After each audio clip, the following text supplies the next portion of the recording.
Hey, you guys, welcome to Hanging with Langan. I'm going to introduce my guest in just a couple moments. I'm very excited to have him, Brian Balthazar. But first, big announcement, big announcement. No, dinner's not ready. Big announcement. I have launched officially today my store, my Don't Make Me Hate You store, because I don't want to hate people. They make me hate them. Same for you, right? You start out loving everyone. It's what they do that causes you to hate them. Quick example. I had a car accident. I'm okay. I was in Manhattan. This young hipster, with his little man bun, slams into the back of my car. He gets out of the car. He comes up to me. He's like, dude, I don't know what happened. Dude. I go, what happened is your mother forgot her birth control in 1997. That's what happened, dude. So you get it? I didn't want to hate him. He made me hate him. All right. So, at the store, it's at tinyurl.com. So this way you don't have the big long name. tinyurl.com /don't hate shop. Don't hate shop. Of course, you can go to MaureenLangan.com. I have a store up there and it'll take you there. But I'm so excited. We have the t-shirts, Don't Make Me Hate You. We have them in V-necks and scoop necks and guy necks and women necks, unisex necks, intersex necks, whatever you want. Tanks, we have the onesies for the little babies, that Don't Make Me Hate You. Come on, you give that as a gift. What else do I have? I have laptop and iPhone stuff, cases and that stuff. We got a clock, we got mugs, we got totes, we got buttons, we got bath mats, we got shower curtains, and we have masks. And I'm going to post all of this on my Facebook and the .com and the Instagram afterwards. But we have the face masks that say, don't make me hate you. Now, again, they're decorative because this virus thing is serious, but it's just a way to give yourselves a little escape. So it says, don't make me hate you. You have people, they don't back up. They're in your face. You don't want to hate them. They make you hate them. All right. So I hope you guys will support that. And I bring you this show every day. I bring it to you Monday through Friday at 3 o'clock. Next week, I have Kelly Carlin, daughter of George. I have Lori Kilmartin, who's a writer for Conan O'Brien. These are great, great, great talented people who agree to come on the show and be supportive.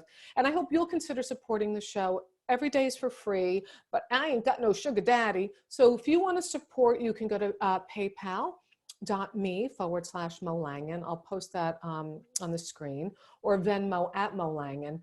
I have to thank all of you who have been so supportive, and I really appreciate it because this is the work now. There is no, this is our work because Broadway just will not be opening. The governor announced, or the Broadway Association rather, announced that they will not be opening at least until Labor Day weekend. They're staying closed through Labor Day weekend, and then they'll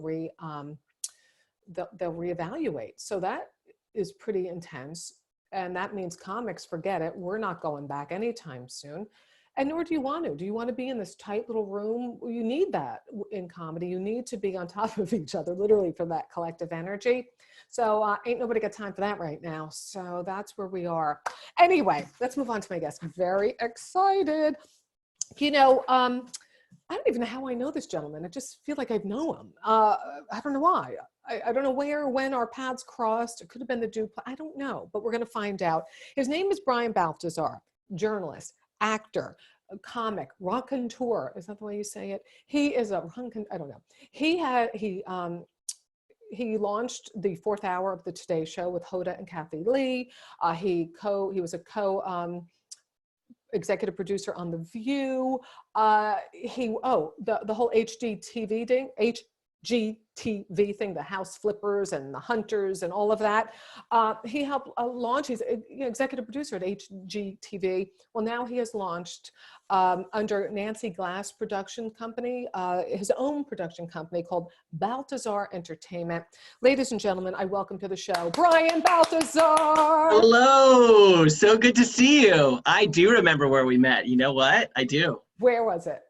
In a comedy club. I used to do it, God, a million years ago. I think it was either the Duplex or Don't Tell Mama. Could it be Don't Tell Mama?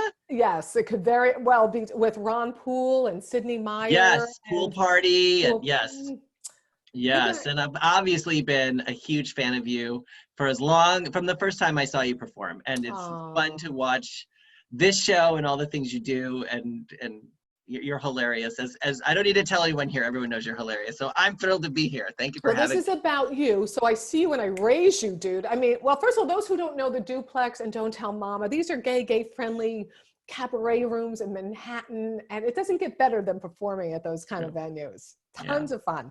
All right, listen, geez, what haven't you done? Congratulations on your new production company. Thank you so much. I'm really, what better a time to start a company? Why not take a financial risk right now? This is the time. Step on up, boys and girls. Where can you lose a shitload of money? Right. My motto has always been, why not?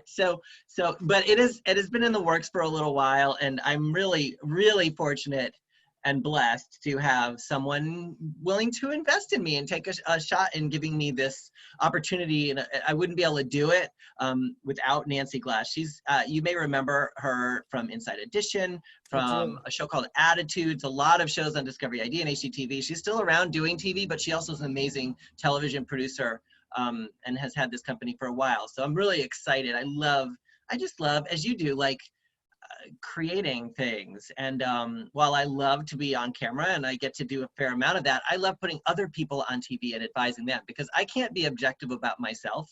You know, I just think I'm terrible. And so I think, but everything, I would love making other, well, I'm being only slightly tongue-in-cheek about that, but you know, like, you know, I can be, I can't be objective about myself, but boy, I think I'm really good at helping other people be good on TV if I do say so myself.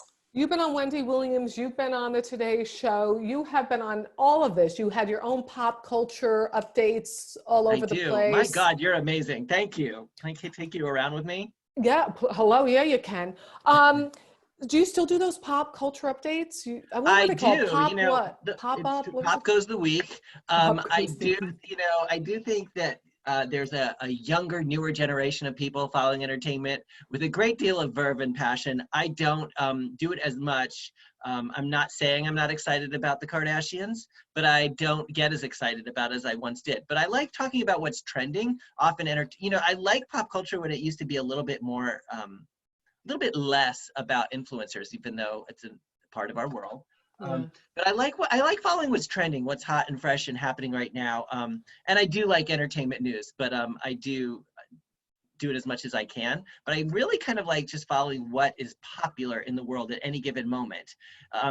We're seeing that right now. Like, you know, there's a whole group of new things that are trending. I mean, who would have thought you couldn't go into the store and buy a puzzle anymore? Like, puzzles are trending. Like, did you ever think in a million years that you wouldn't be able to find a puzzle? They're the most boring thing on earth. Like, I bought one on Amazon. It took 3 weeks to come. And then I got it and I remembered why I hadn't bought one in a long time. It's mindless. It's mind-numbing, time-consuming. I don't feel a reward from it. I packed it up after 3 days. Maybe I picked the wrong puzzle. What was your puzzle of choice, Brian Balthazar, Balthazar Entertainment? I'm yet to find one because they're just painfully boring. I think this one was Starry, Starry Night, which is great, but there's a lot of blue in that. And if every piece looks the same, every piece looked the same, I was like, this was not worth the investment. But I've been just, you know, during my search for essentials, I looked in the section that had puzzles because I am in a very small town, and Walmart is the only real, like, well, one of two stores that you can get your essentials. Are you going to be okay? Are we going to be okay? No, you in the middle of nowhere with a Walmart. Oh, I don't know. I don't know the answer to either of those questions, but I like to think about it at 4 a.m. apparently. That's when I like to have my terror thoughts. Do you sleep through the night? I wake up extremely anxious and I go to sleep extremely anxious. It's terrible. Like, it's absolutely terrible. Like, I feel like all I think about, and it's horrible because I think about death a lot, like just death in general. It's awful. Yeah, I do. Terrible. Yeah, there's so much that's unexpected. You know, we've been through a lot of tremendously scary incidents in the course of our lives and generations before us. But this one to me is the first one where we just don't, well, for where I personally haven't seen what the end looks like. You know, it's not like we're looking back on something painful that happened. Yeah. It's still ahead of us. Right. Like we really just don't know where it ends. And it's odd. And I'm curious how you navigate this, because it's like when your gut instinct is to make jokes about things, which mine often is, and walking this fine line, because like I'm seeing humor in my day-to-day life. Right. But at the same time, I'm like, oh, somebody else somewhere is like living their nightmare. That's so right. Navigating when it's okay to make a joke and not has been an interesting tightrope walk. Well, I'll tell you this. First of all, we say this, I say this, you know, of course, anybody dealing with this and anybody, of course, our hearts, like it's awful. Yeah, We know exactly. that. I mean, my parents are living in New Jersey. They're in their 80s. I can't visit them. It's awful. Right. People can't go visit. My best friend lost their mom. They couldn't go to, there were 6 people or 7, just the immediate, children allowed to go to the funeral and stand 10 feet apart. So it's awful. Now, with that all said, you know, comics, we flip it and we use that to, I mean, I make the darkest jokes when I had 6 miscarriages. I made the darkest jokes when I got unmarried. If you and I were hanging out off camera right now with a glass of wine, we would be saying the darkest stuff that would get us fired from anything we ever did. Like, not really, but you know what I mean? Like, that's how you deal. And Joan Rivers, who I was fortunate enough to produce a couple segments with, I did some stuff with Joan, and she invited me to her house once for Thanksgiving, as she does a lot of people. I wasn't like talk about that. Yes, I heard about that. But she was a pioneer of that too, like a commandeer of saying, listen, these are the times that we need humor the most. And so, you know, my dad is not sick with corona, but he is in a rehab nursing home type of facility. I haven't seen him in 6 weeks, and that's a real negative. But at the same time, like, finally I can use my pants as a napkin, as I've always done in the past, and no one knows, and no one can that's your humor, right? You're like, no one can see what a slob I am from day to day. All I need to do is look good from here up, and if I achieve that, then it's just small things. It's the little victories. My guest is Brian Balthazar. He's done it all. Television producer at the highest end. Literally just launched. It's been all over the Variety, Deadline, all the top entertainment, periodicals, if you will. I feel like I'm in a library in 4th grade, called Balthazar Entertainment. But I get it. You know, I've used this as an example, so those who follow me regularly on Hanging with Langan will know. But, you know, you can have humor. And for me, I have to get my energy behind it. It's not just like the setup punch. But, you know, when they stopped, you can no longer go on a golf course. I said, had that happened sooner, my marriage might have lasted. And now that they're allowed back on the golf course, I'm like, I wonder if I'm still a beneficiary. You know, so it's like, that's dark humor, but that's fine. I mean, it's a relief. It's like when you have a good cry or a good laugh, immediately afterwards, you're like, oh, I needed that. That felt good. And like, I prefer laughter to crying. Well, I'll tell you this, Brian Balthazar Entertainment under Nancy Glass Productions just launched, which we'll get into your production company. All right, now I'm going to be really straight with people. Here I am opening up like a sandwich that wasn't wrapped properly. But very interesting. When I did have a lot of miscarriages, I'm fine. Because I say, you know, you're on the fence about having kids when you have 6 miscarriages and your response is, whoa, that was close. Dark humor. Now, now this is way dark. I don't even know if I should say it. I will. I'll try to say it in a lighter way, even though somebody says, do you know why you had so many? These are questions, but this is how someone asks you, like, if you hold the key, the answer to this question. Well, why so many miscarriages? So, so I said, but see, this is how I deal, because it is like, if you get too close to it, it hurts. So you kind of have this. So I said, yes, every time Keeping Up with the Kardashians gets renewed, my kid offs itself. So yeah, exactly. I know. But then, so this is years ago, right? Like 10 years ago. So here I am watching Outlander, which people say it's not that violent. I'm like, you're kidding me. I've never seen more gore in my life. I'm like, and there's a scene where, you know, the woman goes through the similar thing, and I just start sobbing like 10 years later. So humor sometimes is that cushion between, until maybe, I don't know what it is. It just works for me. Right. And it's the Vicodin we need. It's the Vicodin that soothes us until someone hits us when we don't see it coming, right? Isn't that true? We take a painkiller when we know there's pain, but sometimes sometimes you get bitch slapped. That just happens. That just happened. Bam, what happened to me? Right? So I was like, why? I was crying so hard. I'm like, all right, there we go. It's caught up 10 years. And now I'm fine. You know. Yeah. But here, you have worked with so many people. You've worked with Hoda, Kathie Lee, Jenna Bush, Wendy Williams, Lara Spencer. I used to sit next to her husband, ex-husband, David Haffenreffer at Bloomberg for years. Oh, really? Before they were, I was waiting for people who might be waiting. I don't know. My friend is telling me why we're not having a tech issue. Everything's moving smoothly. So you've worked with all of these people. You started your own production company. Now, one of the things I noticed largely in television, and, you know, because that's my background, And I notice a lot of ageism, and I notice it to be a disproportionate celebration of men. And, you know, Yeah, that's men true. jumping off bridges, men in parachutes, men making fun, men acting jerks, men doing impractical jokes, and I love men. I have 3 brothers. My Sicilian lover is a man. But I love that you've worked with so many strong women. Well, it's so interesting. A woman that I worked with in the beginning of my production career once said that her name is Amy Rosenblum. I don't know if you know her. So she picked me to be her number 2 on the show because, she did not meet of the Today Show. Oh. At one time on the segment that she was working on the hour that she was working on. And she said, I want Brian because he thinks like a woman. And it sounds to some people, they would think that was in some way an insult, but I take great pride in it. I love work. And I think now it's probably become, people will roll their eyes thinking I'm just saying this. I'm not saying it. I love working with women. I love working for women.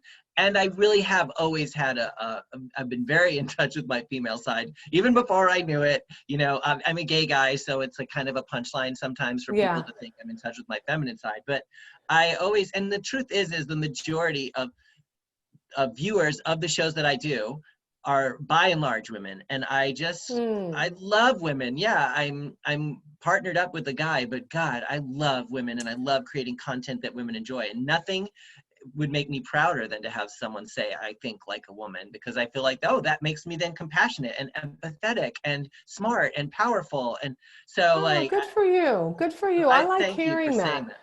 And so I've been lucky. Yes. I've been really lucky. Well, we're going to go through the women you've worked with, and we're going to talk about some of the content, because you say you want to laugh a lot and mix a drink and have that kind of vibe behind your company. Excuse me, we have to do a commercial break. Yeah, commercial break. This week sponsored by Bitten by a Zebra.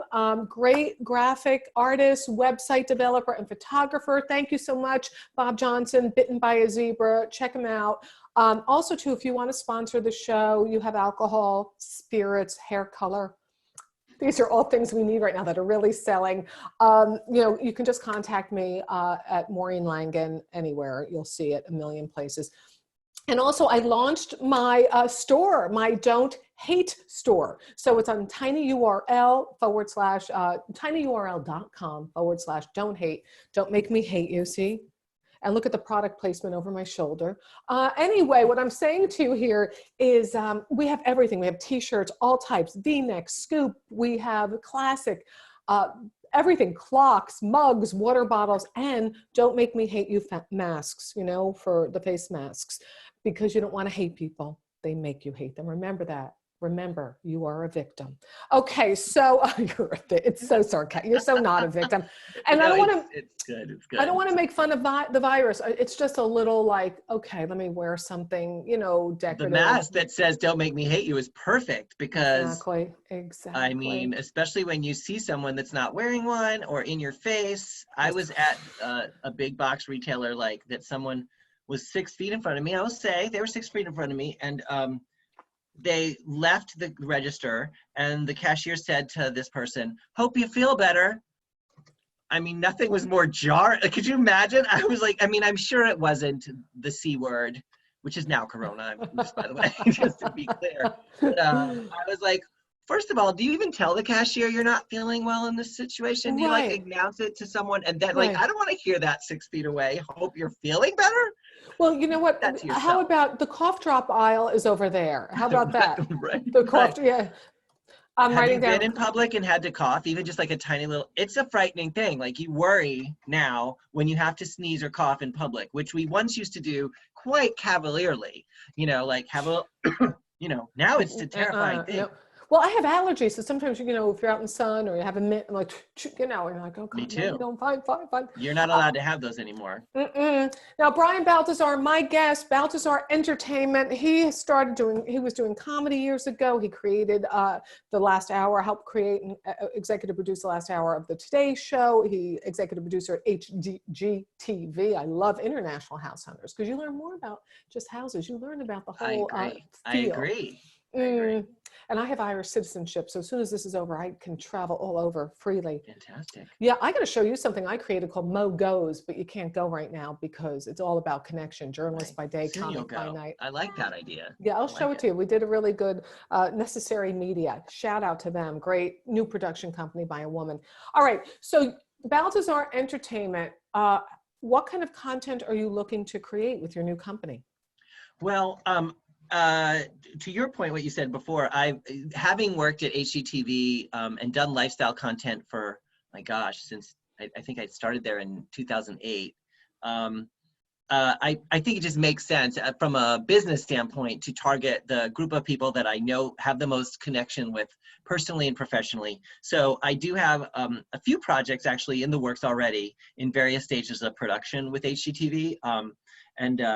So I've already gotten started with that. And the truth is like I had started this company probably a little bit like a month and a half earlier, but it just felt inappropriate to announce it during a time when so much was going on. Yeah. But I decided, we collectively decided this was the right time because one, I think it's happening now. And like, and I read Deadline and Variety and all those websites as well. And I'm like, okay, people are starting to announce. I think we all need a little bit of hope. Like, okay, are we getting back? I don't think there's such a thing as normal, but like, are we ramping up? Are people going to be working again? And I'm very fortunate that I have this opportunity. So that's why we announced it when we did. But right now I'm targeting lifestyle, but I want to make things that are funny. I want to make docuseries. I want to make podcasts, and this, with the help of this investor, this parent company, I have the ability to do that. Nancy Glass Productions, they have a very big, she has a very big production company, and she herself was in television for years. See how I keep resetting the topic? Very good. So, I know as a pro. So they even put on lipstick. Okay, so you too. So, so you're talking unscripted content overall? Yes, it's currently unscripted. Although in my head, as you do probably, like, you know that there's a scripted comedy in every one of us who loves comedy. And so I do have that scripted thing in my head, which, you know, I have scenes written down. Like, I think that's more of a long-term goal. For me, it's like out of the starting gate, strike where I know I can have the greatest chance for success. But in the big picture, I would love to do some scripted, but that's going to be a little bit of a long-term goal. Well, that is, because it takes more time to write it and do the 13 or the whatever the show Bibles are today. I don't know if it's 3 minutes a scene because the people have no attention span. But I did my one-person show, which is funny but deep, and it's called Daughter of a Garbage Man, and it's about my father. Well, it's about growing up with working class values in a Kardashian reality show world. So you have the humor because of pop culture, which you talk about in terms of how it's gotten to so base. But I say my dad is a blend of Archie Bunker, Fred Sanford, and Marlon Brando, the early years, not the fat years. Because he was good looking when he was younger, and he is. He was a garbage man, so he's got that, but he has that street smart, like Fred Sanford. Remember him? Sanford and Son? Yes, of course. And then I'm the first to go to college, so he's always like, dummy, like you. I have street smarts, but he, Lamont was the dummy, right? I remember we used to watch this all the time. Lamont, Annie Esther, I know all, Elizabeth. Elizabeth, I'm coming, Elizabeth. And then Archie Bunker. And some of the things, I think, like if we were homeschooled right now, we were kids, the things my father would be teaching us, I can't say some of it on air about math, get the money down, get it down, like he would say things. But you know what, you should be able to write about real characters with their prejudices, with their inappropriate things. We're not able to do that anymore. We are not. No, that's true. And this is a real problem because these are characters that exist in real life. Well, that's right. And the way to progress is acknowledging it, and the way is not ignoring it and silencing it, but like hearing it and allowing people to get mad, allowing people to get angry and feel real emotions about it. Have their feelings about it, don't sanitize it. When I say to my father, Dad, we don't call people colored anymore. And he's like, my friend Rufus, I know him my whole life. What are you talking about?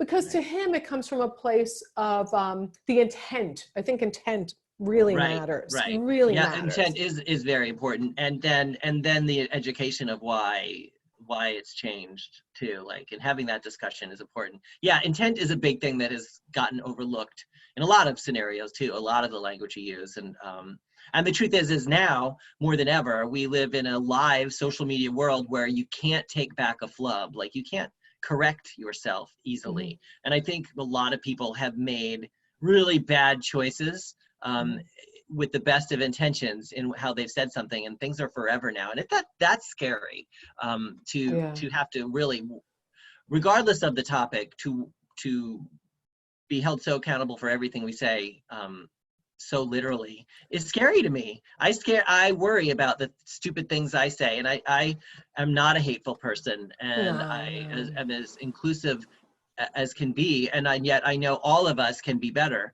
but I also worry about screwing up, even with the best of intentions. Well, you know, it's true, of course. And, you know, I've had people come up to me after my show and say, I don't like that you use the word fat. I'm like, are you kidding me? Because I did it in San Francisco. Yeah. Well, I used to have eating issues. I go, really? Well, get in line, sister. And then she's like, my therapist said I should confront things that upset me. I go, and you picked me? Your whole life you're puking without me. Now all of a sudden it's my fault? You know, like, or you put something in writing. And there's no tone. People don't know your tone. They don't know your sense of humor. So they don't you find people on Facebook do not understand sarcasm? There are a lot of people who do not read into sarcasm, and then you have to explain it like, really? Are you serious that you really thought I was serious? How about, like, you know, I live in New York City. I'm out in California right now because my Sicilian lover is here. But the thing is, you know, I'm out here. I'm not, you know, I live in New York, but, you know, during this virus, we're together here because we go back and forth. But I'm sorry, I love California. I love how progressive they are with their environment and their social issues. They lead the way, and they're the 5th largest economy in the world. A lot of people have these stereotypes because of state-run television about California. But one of the things that is true, I'm sorry, beloved California, you lack the New York and New Jersey sarcasm. And I am alone sometimes, very alone. Brian Balthazar, Balthazar Entertainment. I'm going to ask you a couple more questions. So, also too, you know, women are make the biggest buying purchases. Advertisers should know this. They're not tailoring enough programming to women because they're the ones spending the money for the family, stereotypically in general. And the fact that they keep catering to these boys who are jumping off mountains with their, you know, dicks flying out, but whatever. So I made that part up. I just kind of had a picture of that. But there's also a lot of ageism, which troubles me. Absolutely. Well, I mean, I think, and when you mention these things, the 2 examples that come to mind, which still make me like roll my eyes and say seriously, are, you know, when they argued that they couldn't make a Sex and the City movie because it was led by 4 or 5 females. I'm like, really? Really? Yeah. And then the box office proved them wrong. And yet there's still this kind of like scarcity of female-driven movies. And then, you know, ageism, like, interestingly, the fact that the Golden Girls still remains one of the highest streams, highly streamed shows, in particularly during this time. Apparently Hulu said they got like a millions more. I don't have the stat, millions more. I don't have the exact stat, but the Golden Girls was one of the most popular streamed shows, and the comedy still holds up, and it's because it's honest and true and female-led. And what's so wild to me is that they're in their 50s now, and you look at that, I'm like, 50s now looks totally different. It does. 50s. I thought they were like in their 70s, right? I think, well, right. At least at one point they're talking about one of them being in their 50s, and I'm like, what? Because that hits a little close to home for me. You know? Like when they're talking. But you're right.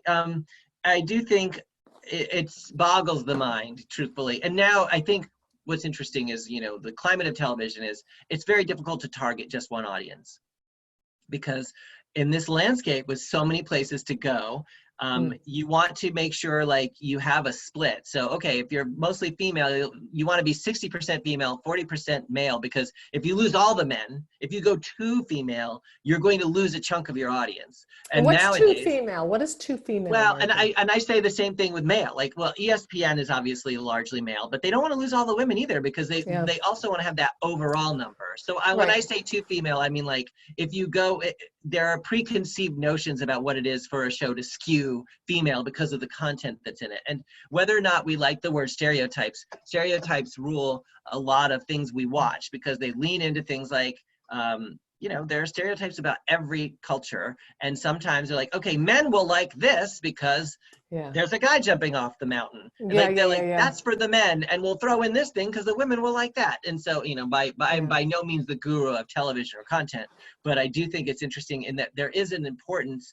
in finding that balance, that you appeal to both, so that you don't lose a good chunk of potential viewers. Well, you know, Brian, I have to tell you, because having been a broadcaster for so many years myself and doing stand-up now for 20 years, It's very interesting because as a stand-up, particularly as a woman, you know, the gals in there go, oh, yay, somebody's speaking, you know, my language. And the guys are like, I could hang out and have a beer with her.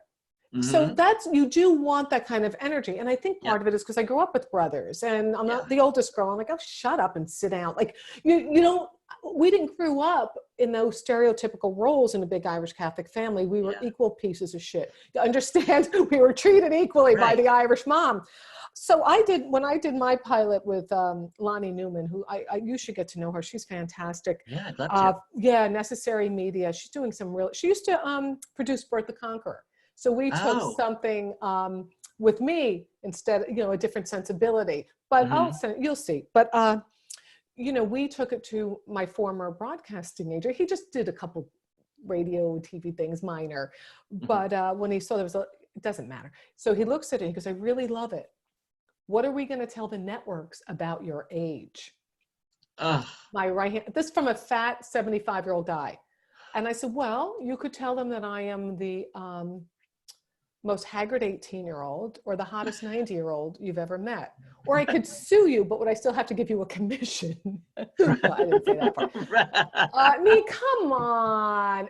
Anyway, so give us a sense of what you're going to be producing. Just a couple little tidbits that you can reveal. So, well, I'm working on a show called Frozen in Time with Maureen McCormick.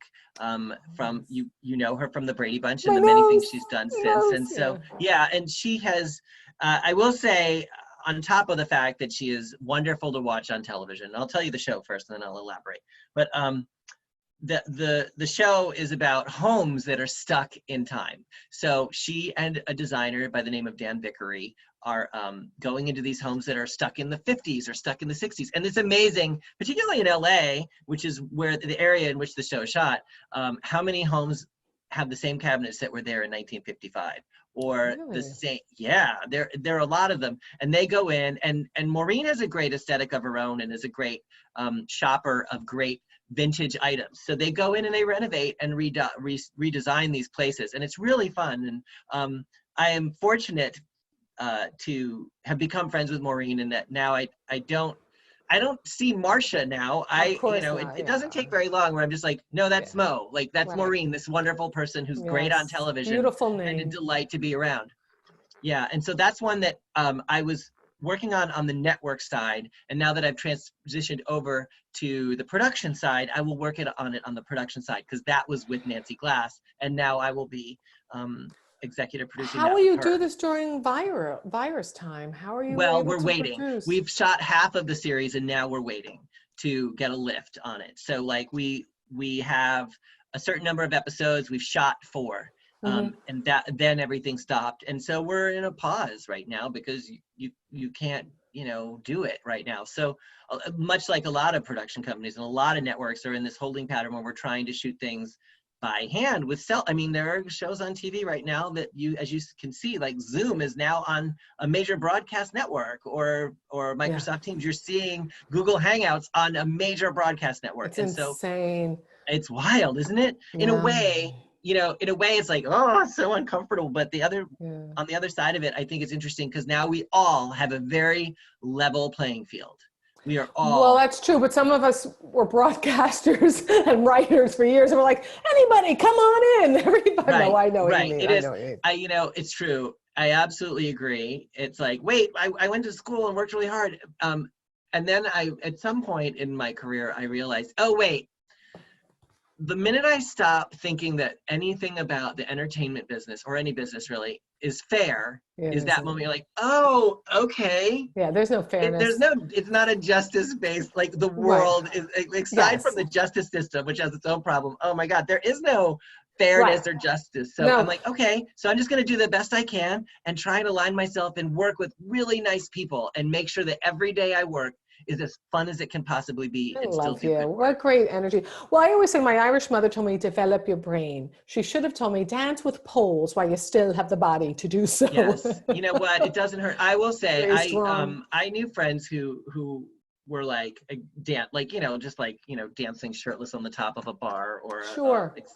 And I was like, I am actually lucky that I was not dancer material, because I would have been up on that pole. I'd be like, bring it, cash it in. I have to say, like, I was not hung up on any kind of stigma of that. I would have been happy to just wiggle it for a little while for some Good free for money, you. because there were times were pretty tough for a little while there. I lived in my car for a summer, and by Whoa. choice, I Oh, could yeah. have come back home, and I was like, no, I got to stay here and stick it out. Here in New York or LA? Speaking, in Boston. Oh, Boston. All right, it's cold. Yeah. Cold. Good for you. And well, it was a nice street. You know, it's it's a Boston. lovely street, of A course. lovely tree-lined street. I had a nice Plymouth Acclaim, and the seats went down, and I listened to a lot of talk radio.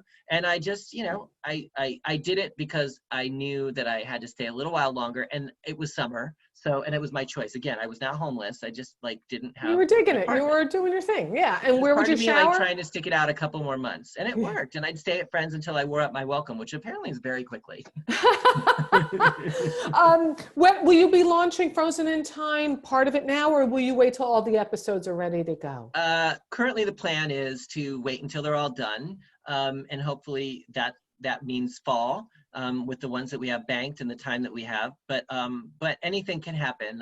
You know, this is the wild, wild west when it comes to television right now, and any content. It's the wild west. Well, I'm going to wrap up with you in a moment. I just have to do one more commercial break. Okay. It's so high tech. This brought to you by me. Hey, you know what? If you want to support the show, I bring you great content every day. You can go to paypal.me/Mo Langan or Venmo, Mo Langan. Everything's on my website at Mo Langan or Maureen Langan. Everything takes you there. Also, Don't Make Me Hate You takes you there. I have all of this, but I just opened my store at tinyurl.com/Don't Hate Store. So Don't Hate Store, you'll find it. Just go to my website, everything's there. But support, there's so many cool things, from t-shirts to bath mats to clocks, mugs, and the Don't Make Me Hate You masks. Okay, Brian Balthazar, we're wrapping up with my buddy here. Love this guy, great energy. You just have great energy. You too. And my friend, thank you. My friends were, I was posting, doing the social media. Hello, if you're going to a college and you're really good at social media and broadcast editing, get in touch with me and I'll help you get credits for school.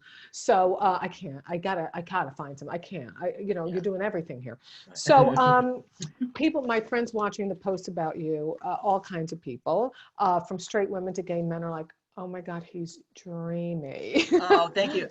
That's very nice. I actually only look good from one angle. So this is suited to me. Like once I go in this direction or this, it all goes to hell. I was going to talk to you about that. What the hell are you talking about? Well, I told you, I'm self-loathing as a hobby, but thank you. Appreciate You're welcome. Well, people say, okay, so you've worked with a number of women in the business, from Hoda to Kathie Lee, Jenna Bush, Wendy Williams, Lara Spencer. I'm going to say their names. You give me the first word that comes to mind. Lara Spencer. Fun. Okay, Wendy Williams. Funny. Jenna Bush.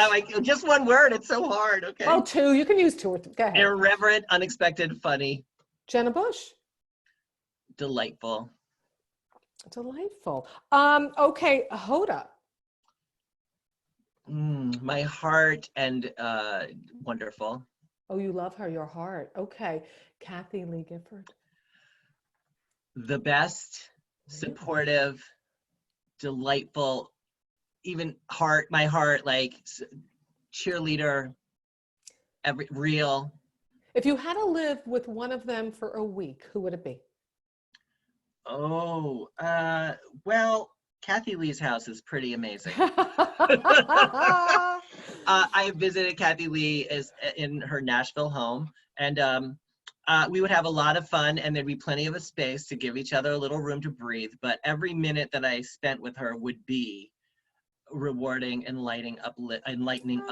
I love hearing that, because she looked at me like I was abstract art. I had to host the Gracie Awards, which are for women in broadcasting, with really famous people there from television, radio, and nobody knew me. And they're like, what the hell is she doing up there? Like, do you know, because I'm not famous. So you know what I mean? And I know, I get that look a lot too. So they're looking at me, and Allison Janney was the most supportive up front, just amazing. And you know, in this business, people will see a photo, because I have a photo with her, and they'll be like, what a great night. And they're like, don't know that I went to bed in tears because I was humiliated in front of, and it's supposed to be women supporting women. And they're like, they don't give a crap that I'm up there. So Kathie, I start making fun of the Kardashians, you know. Well, she's best friends with Kris Jenner. Right. So I'm like, all right, then I got her attention, right? As soon as I said, you know, I saw a tabloid headline. It was a tabloid. It's not true. And it said, Kim depressed, feels like blowing brains out. And I thought, well, how messy could that be? Yeah, I didn't make friends with her. That would be tough for her. That would be a hard pill for her to swallow, because she's the godmother of one of them too. But okay, yes. And by the way, she's given me that look before too. I always say, if I were to go to jail, if I were to like suddenly find myself in jail, I'd call Kathie Lee, because she'd answer the phone, she'd bail me out, she'd ream me out, and then she'd forgive me, you know, like that thing. And it's not about the fact that she could pay to bail me out. It's just that emotional curve, you know, she's not she has all that on you if she disagrees with you, but she'll also forgive you. I mean, so there you go. That sounds like nice. It's so interesting, because she's a born again Christian, and Kris Jenner is pimping out her children, literally is, right? I mean, I don't mean that mean. What would you call that if you take a sex tape and market it about your daughter? My mother would be like, you're good for nothing, slut, shame, and the family catching your name in the papers. Different. So the juxtaposition of their two different worlds is interesting to me. That's all. Yes, it is fascinating. And I am not on the same spiritual level as Kathie Lee by any means. No one is. But she's just been such a, you know, I think it's another thing when people meet her, and she and Howard Stern used to have it out for each other. Howard used to be really hard on her, and he apologized to her. Like the ability to get to know her, and I think a lot of people feel like they know her, and she is very open about who she is and what she's feeling in any given moment. But the added benefit of me having the opportunity to sit and talk with her one-on-one, I think has only broadened my affection. Oh, I love hearing that. You know, I forgive her now. Do you? I do. I've returned to love, because I didn't want to hate her. She made me hate her. You see, I was a victim. Hey, Brian Balthazar, how can people follow you? Fortunately, there aren't many people with my name. So on Instagram, Twitter, and Facebook, I'm Brian Balthazar, and TikTok. I'm the oldest person on TikTok. And so you can join me there. And remember, it's like Bath, but there's an L. Yeah, Balthazar, like the restaurant. Balthazar. Brian Balthazar. I haven't been saying it. I've been like Balthazar, but it's Balthazar. It's all good. So remember to put the L in there, because if you search, there are people with the similar names, but nobody can come close to you, my darling. Oh, you go on. Often imitated, never equaled, fortunately for them. Hey, thanks for joining me today. Thanks for hanging with Langan. Thank you. It's my pleasure. Thank you for having me. I wish you much continued success. I'm really impressed by you, all right? Until we see each other again and work together. Yes. Mwah. Mwah. All right. Bye. Bye, honey.